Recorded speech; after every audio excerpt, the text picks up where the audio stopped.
রাসূলের ভাষায় আমি হলাম মুনাফিক, আমি সাহাবী নয়। তখন বললেন যে তুমি মুনাফিক ঠিক আছে, কিন্তু আমাকে হত্যা করে তোমার লাভটা কি? বলল আমার কোনো লাভ নেই, তোমাকে যদি হত্যা করি তাহলে এই সংবাদটা আল্লাহর রাসূলের কানে পৌঁছবে আর আল্লাহর রাসূল কষ্ট পাবে, এটাই হলো আমার লাভ। সকলে বলি নাউজুবিল্লাহ। আজও পর্যন্ত যারা তাদের কথা এবং কাজ, তাদের ভাষা দ্বারা, তাদের কর্ম দ্বারা আল্লাহর হাবিবকে কষ্ট দিয়ে থাকে, তারা নিঃসন্দেহে ইহুদিদের এজেন্ট অথবা তারা মুনাফিক, এতে কোনো সন্দেহ নাই। এরপর উনি একমাত্র আল্লাহকে ভয় করেন। ওই যে এর আগে পড়ছি না, যে আয়াতের আলোচনা করছি, আল্লাহ তাআলা বলছেন ইয়া আইয়ুহাল্লাযিনা আমানুত্তাকুল্লাহ, হে ঈমানদারগণ তোমরা আল্লাহকে ভয় করো, হাক্কা তুকাতিহি, ভয় করার মতো করো। ওই সাহাবী আল্লাহকেই শুধু ভয় করলেন, ওই কাফেরকে ভয় করলেন না, মুনাফিককে ভয় করলেন না। তিনি সঙ্গে সঙ্গে আল্লাহ তাআলার একটি নাম আছে, যে নাম ধরে ডাকলে আল্লাহর সাহায্যটা ওয়াজিব হয়ে যায়। সঙ্গে সঙ্গে তিনি বললেন আগিসনি ইয়া রহমান। সকলে বলি সুবহানাল্লাহ। আল্লাহর একটি সিফাতি নাম হলো রহমান। এই রহমান নাম ধরে ডাকলে আল্লাহ তাআলার আরশে আজিম পর্যন্ত পৌঁছে যায়, আল্লাহর সাহায্যটা খুব দ্রুত চলে আসে। এই অবস্থায় ওই মুনাফিক যখন ছুরি দিয়ে গলায় পোঁচ দেবে, এই মুহূর্তে তার কানে একটা আওয়াজ ভেসে আসলো, ইয়া মুনাফিক লা তাকতুলু বিযায়েদ, সাবধান মুনাফিক, তুমি যায়েদের গলায় ছুরি চালিও না।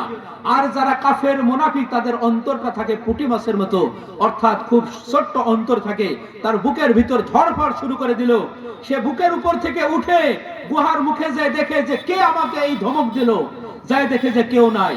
আবার ফিরে এসে আবার হত্যা করার জন্য রেডি হলো, আবার তাকে ধমক দিয়ে বলল ইয়া মুনাফিক লা তাকতুলু বিযায়েদ, সাবধান মুনাফিক, তুমি যায়েদের গলায় ছুরি দিও না, যায়েদকে তুমি হত্যা করো না।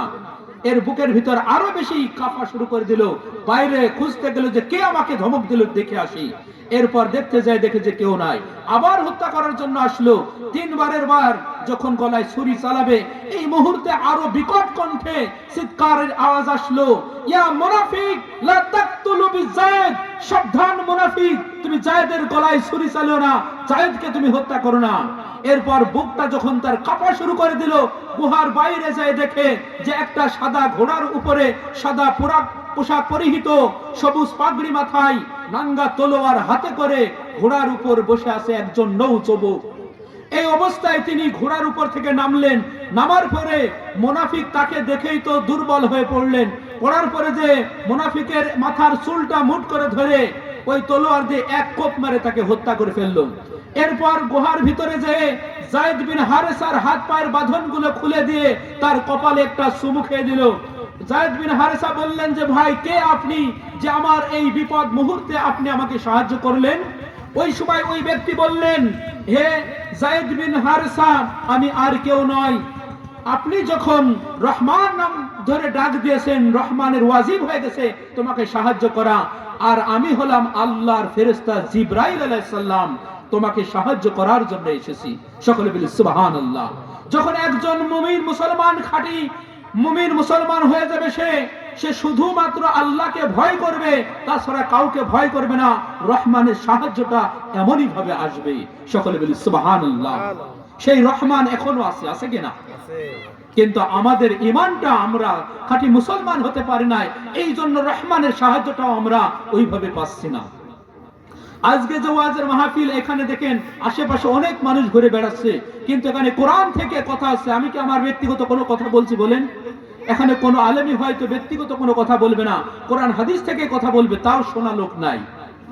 তো যে কথা বলছিলাম, যদি ইব্রাহিম আলাইহিস সালামের সন্তান হিসাবে আমরা যদি মুসলমান বলে দাবি করি, তাহলে আমাদেরকে আল্লাহর হাবিবের আদর্শকে গ্রহণ করতে হবে, আল্লাহর হাবিবের আনুগত্যটাকে পরিপূর্ণ করতে হবে, আল্লাহর হাবিবকে ভালোবাসতে হবে, আল্লাহর হাবিবের সুন্নাতকে ভালোবাসতে হবে, আল্লাহর হাবিবের আনুগত্যটা কেমন ভাবে করতে হবে সাহাবীদের মাধ্যমে শিখতে হবে।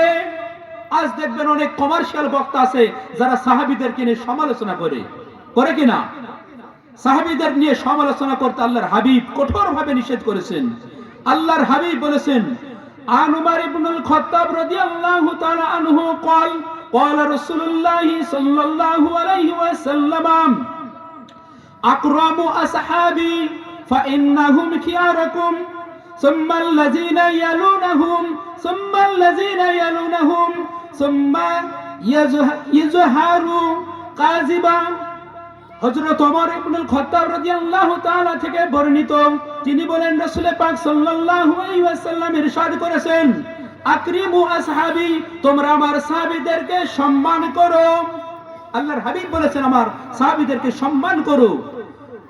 ফাইন্নাহুম খিয়ারুকুম, কেননা তারা তোমাদের মধ্যে শ্রেষ্ঠ। সুম্মাল্লাযিনা ইয়ালুনাহুম, তার পরবর্তী যারা আছে তাবেঈ সাহাবীদের ছাত্র, তারা তারপরে শ্রেষ্ঠ।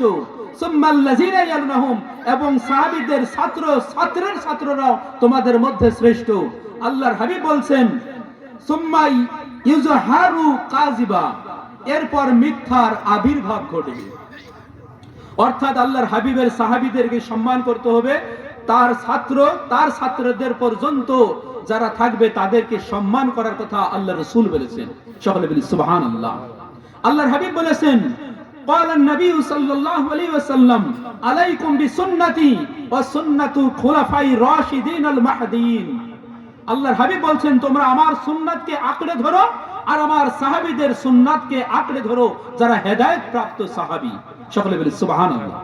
শুধু তাই নয়, কিতাবুশ শিফার মধ্যে আল্লাহর হাবিব সাহাবীদের ক্ষেত্রে একটি ফতোয়াও দিয়েছেন। একটু মনোযোগ দিয়ে শোনেন। সাহাবীদেরকে নিয়ে যে বক্তা, যে দল, যে ব্যক্তি সাহাবীদের নিয়ে সমালোচনা করবে, তাদের বিরুদ্ধাচরণ করবে, মতের বিপক্ষে যাবে, তাদের বিপক্ষে আল্লাহর হাবিব একটা ফতোয়া দিয়েছেন। কিতাবুশ শিফা ফি তারিফে হুকুকিল মুস্তাফা কিতাবের মধ্যে আল্লাহর হাবিব বলেছেন, লা তাসুব্বু আসহাবি সায়াজিবু কওমুন ফি আখিরিজ জামান ইয়াসুব্বুনা আসহাবি ফালা তুসাল্লু আলাইহিম ওয়ালা তুসাল্লু মাআহুম ওয়ালা তুনাকিহুহুম ওয়ালা তুজালিসুহুম ওয়া ইন মারিদু ফালা তাউদুহুম। সকলে বলি সুবহানাল্লাহ। আল্লাহর হাবিব বলেছেন লা তাসুব্বু আসহাবি, সাবধান, আমার সাহাবীদেরকে তোমরা গালি দিও না, সমালোচনা করো না, মতের বিপক্ষে যেও না, বিরুদ্ধাচরণ করো না। সায়াজিবু কওমুন ফি আখিরিজ জামান, আখেরি জামানায় একটি দল আসবে, ইয়াসুব্বুনা আসহাবি, যারা আমার সাহাবীদেরকে গালি দেবে। ফালা তুসাল্লু আলাইহিম, তোমরা তাদের জানাজার নামাজ পড়বে না। ওয়ালা তুসাল্লু মাহুম, তোমরা তাদের সাথে একই কাতারে দাঁড়িয়ে নামাজ পড়বেন না। ওয়ালা তুনাকিহুহুম, তোমরা তাদের সাথে তোমাদের ছেলে মেয়েদেরকে বিবাহ দেবে না। ওয়ালা তুজালিসুহুম, আর তাদের সাথে একই জায়গায় বসবে না। ওয়া ইন মারিদু ফালা তাউদুহুম, আর তারা যদি অসুস্থ হয়ে বিছানায় পচেও যায় তবুও তোমরা তাদেরকে দেখতে যাবে না। তাহলে আজকে থেকে আমরা যে ব্যক্তি, যে গোষ্ঠী, যে দল, যে সম্প্রদায় আল্লাহর হাবিবের সাহাবীদেরকে নিয়ে গালি দেবে, সমালোচনা করবে, সে যত বড় স্কলার হোক, যত বড় পিএইচডি ক্যাডার হোক না কেন, আমরা মনে করব সেই ব্যক্তিটা নিঃসন্দেহে পথভ্রষ্ট, পথভ্রষ্ট, পথভ্রষ্ট, কোনো সন্দেহ নাই। কারণ এটা আল্লাহর হাবিব বলেছেন, ঠিক কিনা? সাহাবীদের ত্যাগ, সাহাবীদের যে ভালোবাসা, এটা তো কখনোই আমরা তাদের সাথে আমাদের নিজেদেরকে তুলনা করতে পারি না, পারি নাকি? অনেকে আল্লাহর হাবিবের শানে বলে কুল ইন্নামা আনা বাশারুম মিসলুকুম, হে রাসূল আপনি বলুন আমি তোমাদের মতো একজন মানুষ। আল্লাহ কোরআনে এই কথা বলেছেন। সূরা মুমিনুনের 34 নম্বর আয়াত আল্লাহ তাআলা এই আয়াতের ব্যাখ্যা করে দিয়েছেন, ওয়ালা ইন আতাতুম বাশারুম মিসলুকুম ইন্নাকুম ইযাল্লা খাসিরুন। আল্লাহ তাআলা বলছেন, হে পৃথিবীর মানুষ, তোমরা যদি তোমাদের মতোই কোনো মানুষের আনুগত্য করো তাহলে তোমরা ক্ষতিগ্রস্তদের অন্তর্ভুক্ত হয়ে যাবে। তাহলে আল্লাহর হাবিব আমাদের মতো নয়। আল্লাহর হাবিব সাহাবীদেরকে প্রশ্ন করলেন, আইয়ু মিসলুকুম, কে আছো তোমরা আমার মতো?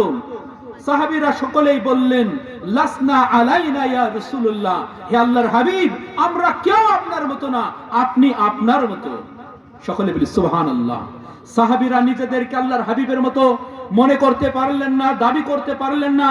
আর আমি আপনি যারা নবীকে আমাদের মতো মনে করি, আর এমন কথা বলে বেয়াদবি করে যে মুহাম্মদ সাল্লাল্লাহু আলাইহি সাল্লামের সম্মান করতে হবে বড় ভাইয়ের মতো, সকলে বলি নাউজুবিল্লাহ। আল্লাহর হাবিবের শান, মান, মর্যাদা কত বেশি আমি আপনি কল্পনা করতে পারবো না। আল্লাহর হাবিবের শান, মান, মর্যাদা কেন আল্লাহ তাআলা দিলেন? আল্লাহর হাবিবকে আল্লাহ তাআলা স্বতন্ত্রভাবে 60টি বৈশিষ্ট্য দিয়েছেন যা অন্য কোন নবী রাসূলকে আল্লাহ তাআলা দেন না। সুবহানাল্লাহ। আল্লাহর হাবিবকে সাহাবীরা কেন ভালোবাসতেন? খাইবার যুদ্ধে রাসূল পাক সাল্লাল্লাহু আলাইহি ওয়াসাল্লামের নিজে তিনি গিয়েছেন।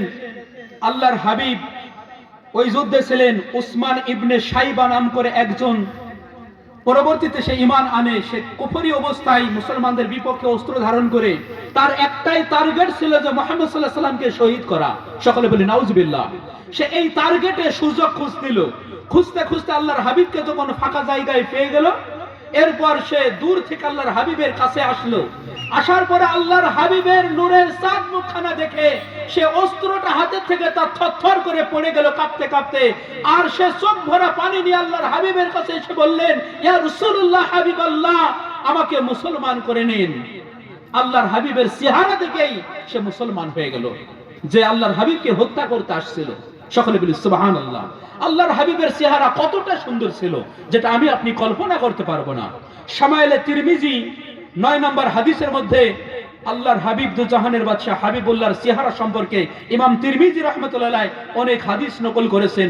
9 নম্বর হাদিসের মধ্যে আল্লাহর হাবিবের সাহাবী জাবের বিন সামুরা রাদিয়াল্লাহু তাআলা থেকে বর্ণিত একটি হাদিস।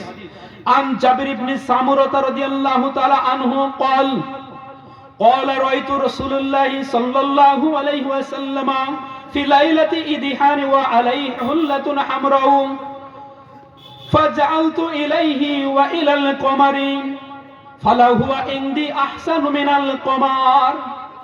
সকলে বলি সুবহানাল্লাহ।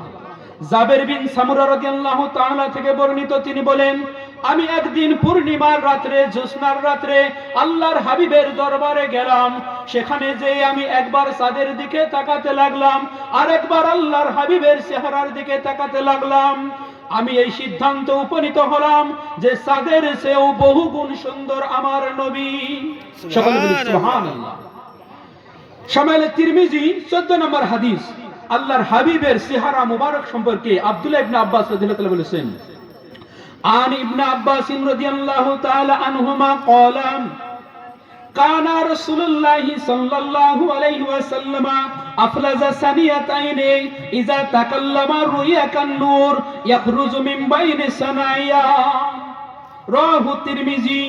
শামাইলে তিরমিজির 14 নম্বর হাদিসের মধ্যে আল্লাহর হাবিবের চেহারা সম্পর্কে আব্দুল্লাহ ইবনে আব্বাস রাদিয়াল্লাহু তাআলা বলছেন, আল্লাহর হাবিবের সামনের 2 দাঁতের মাঝখানে কিছুটা ফাঁক ছিল।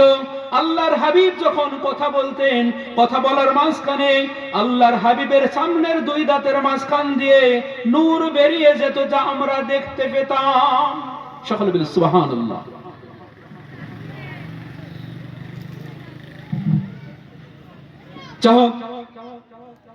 আলোচনা এখানেই মুক্তাসার করলাম। আল্লাহ রাব্বুল আলামিন আমাকে আপনাকে সকলকেই যেন খাঁটি মুসলমান না করে মৃত্যু দেন।